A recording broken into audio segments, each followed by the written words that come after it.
Film dimulai pada tahun 2005, di mana manusia berada dalam fase perubahan evolusi. Sebelumnya, orang-orang saling berlomba untuk menjadi yang terkuat dan paling cerdas, namun di masa depan ini malah berbeda, preferensi mereka justru berubah. Para ilmuwan di seluruh dunia meramalkan bahwa di masa depan, manusia akan menjadi lebih beradab dan cerdas. Namun, seiring berjalannya waktu, tampaknya situasinya malah berbalik. Kebodohan tampaknya semakin meluas daripada kecerdasan. Banyak orang mulai mempertimbangkan cara untuk meningkatkan jumlah anak yang mereka hasilkan dan mengabaikan kekurangan kecerdasan. Pada awalnya, terdapat sepasang kekasih yang memiliki kecerdasan tinggi dan bijaksana, mereka berencana untuk memiliki anak. Namun, setelah 5 tahun melihat perkembangan populasi yang begitu pesat di bumi, mereka memutuskan untuk menunda keputusan tersebut. Mereka menyadari bahwa situasi ini membutuhkan pertimbangan yang lebih matang. Di sisi lain, ada sepasang suami istri dengan tingkat kecerdasan yang lebih rendah. Sang suami bukan hanya memiliki satu istri, melainkan memiliki banyak istri. Tahun demi tahun berlalu, dan jumlah orang dengan kecerdasan tinggi secara bertahap kalah dengan jumlah orang dengan kecerdasan rendah. Hal ini terjadi selama beberapa generasi, menyebabkan pergeseran demografi yang signifikan. Di sebuah markas militer, terdapat seorang pustakawan militer yang hidup dengan sederhana. Namanya adalah Joe, ini orangnya. Dia memiliki potensi untuk mengubah sejarah manusia suatu saat nanti. Suatu hari, Joe mendapati dirinya mendapat pengganti secara mendadak karena ia terpilih untuk menjalani sebuah eksperimen yang sangat penting. Awalnya, Joe tentu saja enggan menerima ganti rugi tersebut. Ia merasa nyaman dengan pekerjaannya saat ini dan tidak ingin meninggalkannya. Namun, atas perintah berulang dari atasannya, Joe akhirnya terpaksa menurutinya. Di sebuah tempat pertemuan yang misterius, terdapat seorang perwira dengan nama Collins. Dia dikelilingi oleh beberapa petinggi militer yang tengah membahas sebuah eksperimen yang disebut percobaan hibernasi manusia. Dalam eksperimen ini, Joe akan menjadi subjek utama. Dengan proyek hibernasi manusia ini, mereka berencana untuk menyimpan pilihan individu dalam kondisi kesehatan yang optimal, membekukan mereka, dan membangunnya saat mereka benar-benar dibutuhkan. Alasan pemilihan Joe adalah karena kehidupannya yang terbilang biasa-biasa saja. Dia memiliki kecerdasan yang tak terlalu cemerlang, namun juga tidak terlalu bodoh. Hal ini menjadikannya orang dengan tingkat kemampuan yang paling standar di seluruh angkatan bersenjata. Selain itu, Joe tidak memiliki keluarga, belum menikah, dan merupakan seorang anak tunggal. Orang tuanya telah meninggal dunia, membuatnya menjadi kandidat yang ideal untuk eksperimen ini. Tidak akan ada yang tersingkir jika ada sesuatu yang berjalan salah dengan eksperimennya. Namun, Colin sendiri kurang beruntung dalam mencari pasangan wanita di lingkungan militer, sehingga dia terpaksa harus mencarinya di sektor swasta. Di tengah upaya yang sulit, Collins akhirnya menemukan seorang PSK bernama Rita. Rita adalah seorang wanita yang tanpa ada keluarga dekat seperti Joe. Setelah berunding, Rita setuju untuk menjadi subjek eksperimen setelah meminta agar seluruh catatan kriminalnya dihapus, dan membuat perjanjian dengan bosnya yang bernama Upgrade. Awalnya, Collins mengalami kesulitan untuk mendapatkan kepercayaan dari Upgrade. Namun, Collins kemudian menghabiskan waktu dengan Upgrade supaya bisa membujuknya. Namun, tanpa disadari, Collins ikut terlibat dalam kegiatan yang lebih kelam bersama Upgrade. Hal ini membuat para petinggi menjadi tidak nyaman ketika mengetahuinya. Secara keseluruhan, Joe dan Rita akan ditempatkan dalam sebuah kapsul pembekuan selama setahun, dan eksperimen ini dijaga dengan sangat rahasia. Namun, jika eksperimen ini berhasil, mereka akan memiliki kemampuan untuk menyelamatkan manusia selama-lamanya. Eksperimen pun dimulai, dengan cairan bius disuntikkan ke dalam tubuh Joe dan Rita sebelum POD mereka ditutup dan akan dibuka kembali setahun kemudian. Karena eksperimen ini sangat rahasia, hanya Collins yang tahu bagaimana membuka POD tersebut dan pintu untuk memasuki area POD. Beberapa waktu kemudian, Collins secara tiba-tiba ditangkap oleh pihak kepolisian. Ia terbukti menjalankan jaringan prostitusi yang dikendalikan oleh Upgrade, dan akibatnya, Collins pun ikut ditahan. Skandal ini mengguncang markas militer dan akhirnya memaksa penutupan seluruh operasinya. Bahkan sebelum setahun berlalu, semua proyek termasuk eksperimen hibernasi dilupakan begitu saja. Akibat nasib buruk ini, Joe mengalami nasib yang lebih sulit. Namun, nasib yang lebih buruk menimpa seluruh umat manusia. Seiring berjalannya waktu, manusia semakin menjadi bodoh dari tahun ke tahun. Beberapa orang berharap akan adanya perubahan yang bisa memperbaiki kemunduran ini. Sayangnya, para pemikir dan sumber daya manusia terbaik justru difokuskan pada cara mengatasi masalah-masalah sepele, seperti rambut rontok dan memperpanjang ukuran si John kecil. Dalam kebingungan dan keputusasaan, umat manusia terus terjebak dalam siklus kelemahan yang memprihatinkan. Keinginan untuk perbaikan dan perkembangan intelektual semakin terabaikan. Terperangkap dalam kesia-siaan, mereka kehilangan kesempatan untuk benar-benar memperbaiki masa depan mereka sendiri. Selain itu, populasi manusia telah meledak dan tingkat kecerdasan terus menurun, mencapai titik di mana manusia tidak lagi mampu mengatasi masalah mendasar yang dihadapinya. Pada tahun 2505, tumpukan sampah telah menjadi gunung yang terus bertambah, tanpa ada rencana yang jelas untuk menghadapinya. Suatu hari, terjadi bencana longsor sampah terbesar pada tahun itu, yang secara kebetulan membawa sebuah POD hibernasi yang mendarat di rumah seorang pria bernama Frito. Dalam keadaan santai, Frito tidak menyadari bahwa ada sesuatu yang masuk melalui jendelanya, karena ia tengah asyik menonton serial televisi yang mengisahkan seorang pria yang terus-menerus menderita akibat tindakan bodoh. Sementara ia larut dalam hiburan, POD hibernasi tiba-tiba terbuka dengan sendirinya, dan di dalamnya terdapat Joe. Saat Joe terus bertanya tentang situasinya dengan kepala yang bingung, Frito terus berulang kali memintanya untuk diam. Namun, Joe tetap melanjutkan pertanyaannya, membuat Frito menjadi emosi, dan akhirnya Joe terlempar keluar dari rumahnya. Di luar, Joe melihat pemandangan kota yang berbeda dari yang biasa, tanpa tahu berapa tahun dia berada. Ia mulai berjalan di jalanan mencari pertolongan, hingga bertemu dengan sekelompok anak muda. Joe bisa mendengar percakapan mereka, tetapi ketika dia berbicara dengan suara normal, mereka merasa kata-katanya terdengar sombong dan provokatif, yang membuat Joe bingung. Karena masih merasa pusing, Joe memutuskan untuk pergi ke rumah sakit. Namun, suasana di sana terlihat berantakan dan suram. Ketika dia memberitahu kondisinya yang kurang sehat kepada resepsionis, sang resepsionis tidak terlalu memperhatikannya dan langsung menekan tombol untuk memberitahu Joe agar pergi ke bagian diagnosa. Setelah mengetahuinya, Joe mencoba minum air putih di wastafel. Namun, yang ia dapatkan adalah air berwarna hijau bernama Broundo, sebuah minuman energi. Ia bertanya kepada seorang petugas di sana tentang cara mendapatkan air putih, namun petugas tersebut menjawab bahwa air putih hanya digunakan di toilet, dan hal ini membuat Joe menjadi bahan tertawaan petugas yang menyanyikan lucu. Joe akhirnya pergi ke bagian diagnosis, di mana ia diminta untuk menempatkan 3 alat diagnosis ke dalam mulut, telinga, dan lubang bokongnya. Setelah meletakkan semuanya, terjadi kesalahan dalam proses diagnosisnya. Petugas tersebut salah memberi instruksi tentang di mana alat-alat tersebut harus ditempatkan, sehingga Joe langsung membersihkan mulutnya. Ia kemudian menunggu di ruang tunggu dokter, dan sambil menunggu, ia terkejut ketika membaca majalah yang menunjukkan tahun 2505. Tak lama kemudian, dokter datang dengan santainya dan memberitahunya bahwa cara bicara Joe terdengar seperti seorang homoseksual, dan bahwa kondisinya terbelakang, berdasarkan hasil analisis dokter tersebut. Joe merasa semakin kebingungan dan frustasi dengan situasi yang ia hadapi. Meskipun Joe terus-menerus meminta bantuan, namun dokter tersebut tampak tidak peduli dan meminta Joe untuk membayar dengan cara yang aneh, yaitu dengan menaruh tato seperti kartu identitas dalam bentuk barcode. Joe merasa heran saat melihat struk pembayaran yang menunjukkan tahun 2505, membuatnya menyadari bahwa ia telah terbangun pada tahun tersebut. Joe melihat dunia yang kacau dan berantakan di sekitarnya, yang membuatnya sulit dipercaya. Saat dokter menyadari bahwa Joe belum memiliki tato tersebut, dia segera membunyikan alarm untuk memanggil polisi, yang membuat Joe terpaksa melarikan diri dari tempat tersebut. Akhirnya, Joe menyadari bahwa dunia sedang dalam krisis dengan segala keanehan yang ia temui, terutama iklan-iklan yang kasar dan film yang penuh kontroversi.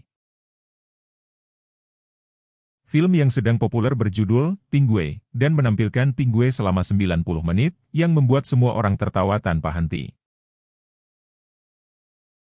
Bahkan film ini memenangkan 8 penghargaan Oscar secara beruntun, termasuk naskah terbaik yang berkisah tentang Pingue seseorang. Sungguh luar biasa. Di malam harinya, Joe mulai merasa lapar dan mencoba mencari makanan dari mesin penjual otomatis. Namun, tiba-tiba polisi datang dan ingin menangkap Joe karena dia belum membayar biaya rumah sakit sebelumnya dan tidak memiliki tato identitas. Tanpa ampun, Joe ditangkap oleh para polisi. Saat itu, Joe melihat POD hibernasi Rita yang telah terbuka, membuatnya curiga bahwa Rita juga berhasil keluar. Namun, polisi tidak peduli dengan hal itu dan membawa Joe ke pengadilan di mana keadilan di masa depan terlihat buta dan tertinggal. Karena Joe tidak memiliki uang untuk membayar pengacara, sang hakim yang modis menunjuk Frito sebagai pengacara Joe. Namun ironisnya, Frito justru menyalahkan kliennya sendiri karena Joe telah merusak jendelanya dan mengganggunya saat menonton serial favoritnya tentang seorang pria yang mengalami luka karena berbagai hal konyol. Pada akhirnya, Frito mendukung pihak yang menyalahkan Joe, sehingga Joe berusaha menjelaskan dengan logis dan penuh semangat. Namun, suaranya dianggap gila dan aneh oleh mereka yang hanya tertawa dan mengolok-oloknya. Akhirnya, tanpa proses yang lama, Joe langsung dinyatakan bersalah tanpa ampun. Sementara itu, Rita merasa kebingungan melihat betapa mudahnya sebagai PSK di zaman ini. Dan menyadari kalau pekerjaan PSK-nya menjadi sangat mudah, di saat dunia dipenuhi oleh orang-orang yang bodoh. Ketika dia tidak punya uang $2.000 untuk menelpon bos germonya, ada seorang cowok bodoh yang mau macem-macem sama dia, karena itu dia pun dengan mudah memintanya uang. Rita menyadari seberapa rendahnya tingkat kecerdasan di sekitarnya. Di tempat pembuatan tato, Joe dibawa ke mesin yang akan menciptakan identitas barunya. Di sana, dia diterima oleh komputer yang mengatur program identitas. Setelah memasukkan tangannya ke dalam mesin, Joe meminta untuk menyebutkan namanya. Dia bingung dan menjawab bahwa dia tidak yakin tentang hal itu. Komputer dengan cerdas menangkap bahwa tidak yakin adalah nama yang diucapkan Joe, meskipun Joe dengan tegas mengklaim bahwa bukan itu namanya. Namun, sudah terlambat, dan namanya resmi menjadi tidak yakin, meski Joe memprotes bahwa itu bukanlah namanya. Setelah itu, dia dibawa ke ruang tes IQ dan sifat, yang bertujuan untuk mengungkap kepribadian dan kemampuan Joe serta menentukan jenis pekerjaan yang akan dia jalani di dalam penjara nantinya. Pertanyaan yang diajukan sangat sederhana, bahkan pertanyaan setingkat anak SD, sehingga Joe dengan mudah dapat menjawabnya. Namun, hal yang sama tidak bisa dikatakan untuk orang di sebelahnya, yang bahkan tidak bisa memasukkan balok sesuai bentuknya. Ketika tiba di penjara, Joe melihat banyak tahanan yang menakutkan dan bertingkah bodoh. Dia melihat peluang untuk memperdaya seorang polisi dengan membuatnya percaya bahwa Joe seharusnya keluar dari penjara hari ini. Akhirnya, harapannya menjadi kenyataan dan Joe berhasil melarikan diri. Begitu sampai di rumah Frito, Joe langsung masuk untuk berbicara tentang kedatangannya di tahun ini. Dia yakin bahwa pada tahun ini sudah ada orang yang berhasil menciptakan waktu mesin, sehingga dia bisa kembali ke tahun 2005. Frito mengakui bahwa dia mengetahui tentang orang yang menciptakan waktu mesin beberapa tahun yang lalu, tetapi dia memberitahu Joe bahwa harganya sangat mahal, termasuk biaya jasa pengantarannya. Setelah mengetahui hal ini, Joe dan Frito berjanji bahwa Frito akan mengantarkan Joe kembali ke masa lalunya, sehingga Joe bisa kembali ke tahun ini dengan membawa banyak uang. Dia tahu bahwa uang di masa aslinya akan bernilai miliaran dolar di masa sekarang. Tidak lama kemudian, polisi yang sedang mencari Joe tiba, sehingga mereka memutuskan untuk melarikan diri ke lokasi mesin waktu. Namun, sebelumnya Joe ingin mengajak Rita juga.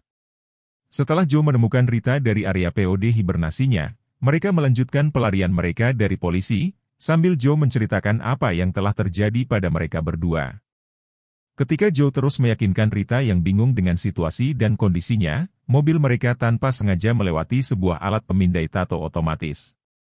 Alat itu memberitahu mobilnya Frito bahwa di dalamnya ada seorang buronan yang sedang dicari. Namun, karena Frito tidak menghentikan mobilnya, baterai mobil mereka mati otomatis oleh polisi, sehingga mereka terpaksa melanjutkan perjalanan dengan berjalan kaki. Tidak lama kemudian, mobil Frito ditembaki oleh polisi hingga hancur berkeping-keping, meskipun tidak ada seorang pun di dalam mobil. Hal ini malah membuat Frito senang melihat mobilnya hancur. Saat banyak orang menyerang mobil tersebut, yang anehnya mereka malah terlibat dalam pertengkaran satu sama lain, sehingga Joe dan yang lainnya memutuskan untuk melarikan diri. Sesampainya di lingkungan yang tandus, Joe, Rita, dan Frito merasa kelelahan karena berlari terus-menerus. Namun, setelah beberapa saat berjalan lagi, mereka akhirnya tiba di sebuah tempat yang disebut Costco, sebuah supermarket yang luar biasa besar. Sambil berjalan, Frito mengaku pernah kuliah hukum di sana, dan itulah sebabnya ia mendapat panggilan dari si Hakim Gaul untuk menjadi pengacara Joe. Ketika tiba di tempat tunggu untuk menunggu kereta, Rita pergi ke toilet, dan saat menunggunya, tato Joe tanpa sengaja terdeteksi oleh alat pemindaian yang ada di sana. Akibatnya, semua layar menampilkan Joe sebagai buronan, dan tak lama kemudian kereta tiba, yang langsung diikuti oleh Frito. Hal ini membuat Joe khawatir akan keberadaan Rita yang tidak diperdulikan oleh Frito. Oleh karena itu, Joe berusaha keras memikirkan cara menggunakan waktu mesin untuk memberitahu Rita di masa lalu agar tidak mengikutinya dalam eksperimennya. Namun, pada akhirnya Joe menjadi ragu-ragu tentang pembelaan mesin waktu tersebut. Alhasil, mereka berdua terpisah, dan Joe akhirnya ditangkap lagi oleh polisi. Namun kali ini Joe tidak dibawa ke penjara, melainkan langsung ke Gedung Putih, kediaman Presiden Amerika Serikat. Ternyata, hasil tes IQ Joe di penjara telah menarik perhatian para menteri di pemerintahan. Di hadapannya, ada Menteri Energi dan Sumber Daya Mineral yang masih terlihat seperti anak sekolah, Menteri Luar Negeri, Menteri Pertahanan, dan Menteri Pendidikan. Joe dianggap sebagai orang terpintar di dunia, bahkan lebih pintar dari presiden masa kini. Oleh karena itu, Presiden menjadikan Joe sebagai Menteri Dalam Negeri. Tak lama kemudian, Presiden Camacho, yang pernah memenangkan gelar juara SmackDown sebanyak 5 kali, datang dan mengenalkan Menteri Dalam Negeri Joe kepada banyak orang di ruang pertemuan. Di saat itu, banyak orang yang menggunakan kesempatan ini untuk menyampaikan protes kepada Presiden tentang masalah-masalah negara mereka, namun jawaban sang Presiden masih tetap sama seperti sebelumnya. Hingga saat ini, belum ada solusi yang ditemukan. Maka dari itu, Joe menggunakan senjatanya untuk menyampaikan pesan kepada semua orang dan memberitahu mereka bahwa ada satu orang yang akan menyelesaikan semua masalah negara mereka, yaitu Bapak tidak yakin. Presiden juga mengancam bahwa jika Joe gagal, dia akan menghajar Joe tanpa belas kasihan dan akan memindahkannya kembali ke penjara.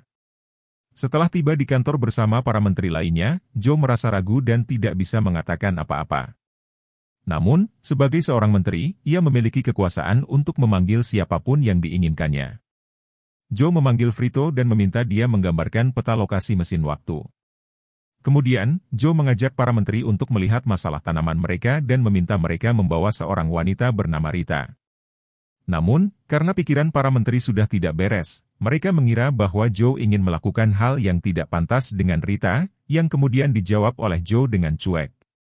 Sambil menunggu, Joe memeriksa semua tanaman yang hancur, membuatnya bingung. Dia memanggil Frito untuk meminta peta mesin waktu, tetapi ketika Rita tiba, peta yang digambar oleh Frito tidak jelas. Mereka berdua terpaksa harus kembali mengurusi tanaman mereka dan meninggalkan rencana perjalanan waktu untuk sementara waktu. Saat mereka melanjutkan perjalanan, tiba-tiba ada semprotan air yang aktif secara otomatis. Ternyata air tersebut adalah Brawndo, minuman energi berwarna hijau. Mereka menyadari bahwa masalah tanaman yang mati disebabkan oleh penyiraman dengan minuman energi tersebut selama ini.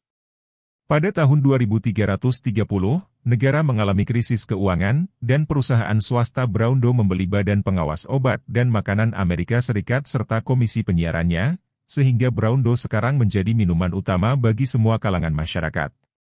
Joe berpikir bahwa dia bisa menyelesaikan masalah ini dan mulai mengadakan rapat dengan para menteri.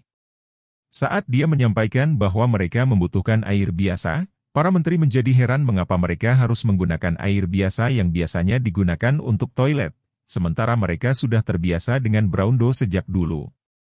Meskipun Joe mencoba meyakinkan mereka bahwa yang dibutuhkan adalah udara, para menteri tetap skeptis. Joe terpaksa berbohong dengan mengakui bahwa dia bisa berbicara dengan tanaman dan bahwa tanaman membutuhkan udara. Akhirnya, Joe berhasil membuat semua orang percaya, dan pada saat itu dia baru menyadari bahwa Brawndo mengandung garam yang dapat membunuh tanaman dan menyebabkan banyak debu terbawa. Setelah menggantikan Brawndo dengan udara, banyak orang yang memprotes keputusan pemerintah karena hal itu menyebabkan sebagian besar ledakan mengalami respons. Banyak orang yang kehilangan pekerjaan mereka karena PHK dari perusahaan Brawndo. Para menteri dan Joe baru menyadari konsekuensi ini, tetapi para menteri menyalahkan Joe atas keputusan tersebut. Joe dijatuhi hukuman rehabilitasi yang harus menjalani seorang diri selama 1 malam, yang dia anggap tidak terlalu buruk baginya. Namun, Joe tidak menyadari bahwa rehabilitasi di masa ini adalah di mana semua pelaku kejahatan disiksa dengan kejam menggunakan kendaraan besar. Sebelum Joe dieksekusi, Rita melihat kondisinya yang terikat belenggu dengan batu besar, dan dia meminta Rita pulang ke masa sekarang dengan bantuan Frito sebelum Joe ditarik ke arena eksekusi. Ketika mereka bersiap-siap untuk pergi, Rita melihat proses eksekusi Joe secara langsung di televisi, dan itu membuatnya tidak tahan untuk menontonnya. Oleh karena itu, dia mengalihkan perhatiannya ke jendela. Tetapi pada saat itu, dia melihat sesuatu yang menarik perhatiannya pada tanaman, bahwa udara berhasil menumbuhkan sesuatu, begitu pula dengan ladang yang mulai menghasilkan tanaman-tanaman baru. Jadi Joe dan Frito segera pergi ke tempat eksekusi untuk memberitahu Bapak Presiden tentang temuan ini. Namun, tentu saja tidak mudah bagi Bapak Presiden untuk mempercayainya dan dia ingin melihatnya sendiri. Ketika Joe berusaha menghindari eksekusi yang pasti akan mengakhiri hidupnya, Rita mendapatkan ide untuk menampilkan tanaman itu di semua layar yang menampilkan eksekusi tersebut. Dia memberi suap kepada juru kamera untuk ikut pergi ke ladang tanaman bersama Frito. Sementara itu, Rita pergi ke pusat kontrol kamera, di mana dia dengan mudah memengaruhi seorang pria tentang preferensinya. Setelah kamera menampilkan kehijauan tanaman, Rita segera mengalihkan kamera sang juru kamera ke semua layar, sehingga semua penonton, termasuk Bapak Presiden, dapat melihat hasil tanaman tersebut. Tepat sebelum Joe dieksekusi, Bapak Presiden langsung menghentikan eksekutor dan mengumumkan bahwa Joe tidak bersalah berkat penemuannya yang terbukti berhasil menumbuhkan tanaman dengan air. Setelah akhirnya dibebaskan, Bapak Presiden mengadakan pesta di mana Joe berpikir terima kasih kepada Rita atas bantuannya. Ketika Joe membicarakan mesin waktunya, Rita memutuskan untuk tidak ikut karena memiliki kebiasaan buruk di masa lalu dan ingin memulai kehidupan baru di masa kini. Awalnya Joe menolak karena ingin pulang ke masa asalnya, tetapi setelah melihat banyaknya orang yang sangat berharap akan kehadiran Joe, akhirnya dia memutuskan untuk tetap tinggal di masa kini dan menghadapi tantangan yang ada. Ketika semuanya tampak bahagia, Menteri Energi dan Sumber Daya Mineral memberitahu bahwa mesin waktu yang disebut Frito sebenarnya hanya wahana anak-anak yang membawa mereka untuk melihat masa lalu yang berbeda. Joe dan Rita merasa kesal dan menyadari bahwa mereka berdua tidak dapat kembali ke masa asli mereka. Beberapa saat kemudian, Joe diangkat sebagai presiden untuk memimpin negara dengan penuh tanggung jawab, dan dia menunjuk Frito sebagai wakil presidennya. Rita menjadi istri Joe sekarang, dan mereka memiliki 3 anak yang sangat pintar. Film ini diakhiri dengan Bapak tidak yakin memberikan pidatonya, menyatakan keyakinannya bahwa dia bisa mengubah negara ini ke masa di mana orang-orang pintar melakukan hal-hal yang keren. Dia memberikan semangat kepada semua orang untuk bersama-sama membangun negara ini menjadi lebih baik. Tamat. Ending yang sangat memfritokan. Pesan yang kita ambil dari film ini adalah, tidak ada. Sampai jumpa di video selanjutnya.